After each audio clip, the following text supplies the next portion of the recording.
Hey everyone, welcome. This week we're going to be talking about race and racism, and your reading is called Racial Formations. You can find the reading in the Files tab on the left-hand side, in the left-hand side menu. And of course, if you have any problems locating it, let me know and I'll just send you the attachment.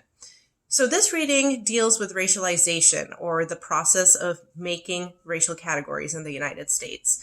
So in other words, what it's really suggesting is that categories like Black, white, and all the other racial categories in between that we use to describe people are actually not biological categories. They were constructed socially. They're dependent on our history, and they came out of very particular historical circumstances.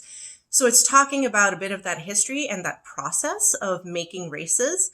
The reading, again, if you have not taken a social science class before, might be a little bit unfamiliar, which is why I've highlighted the key points in yellow. And I hope that that can help guide you through the reading. But of course, again, if it's super unfamiliar, some of the terms, or if you're having any trouble grasping it, that's what your classmates are for in the discussion board. Hopefully by interacting with them and reading their posts, it will illuminate some of the points for you. And of course, that's what I'm for. That's what my Zoom office hours are for. So you can always send me a message if you need clarification on any portion of the reading, and we'll happily, we can just meet up and take care of it and help you get through that reading. Okay, so in addition to highlighting the portions in yellow, I'm also going to be sharing like a very short 5-6 minute YouTube video that sums up the theory of racialization very well.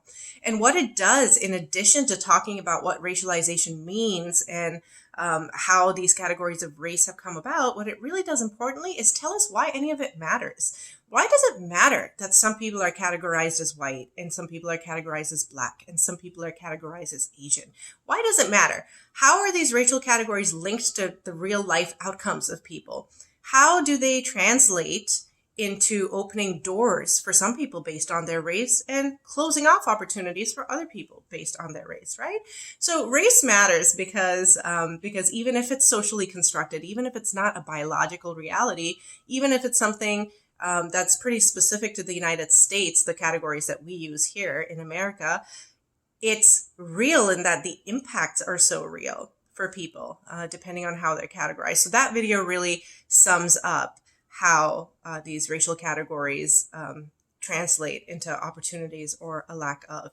And in anthropology, if you'll remember, it's all about power. We as anthropologists are concerned with power. We're concerned with dissecting power. We're concerned with revealing how power structures our society. And one of the biggest ways in which you can see power operating in American culture, this class is about American culture, is through a racial hierarchy or ladder, which places some people on top and others on the bottom, and many few in between, to dole out different levels of power and privilege and resources to people depending on how they're categorized. So I think that video is really going to illuminate what the reading is talking about, and taken together, you should be able to get a lot out of this week's lesson. But again, if anything's unfamiliar or challenging, that's what I'm here for, and that's what our discussion boards are for. So hope to see you there on the discussion board, and let me know if you need any help.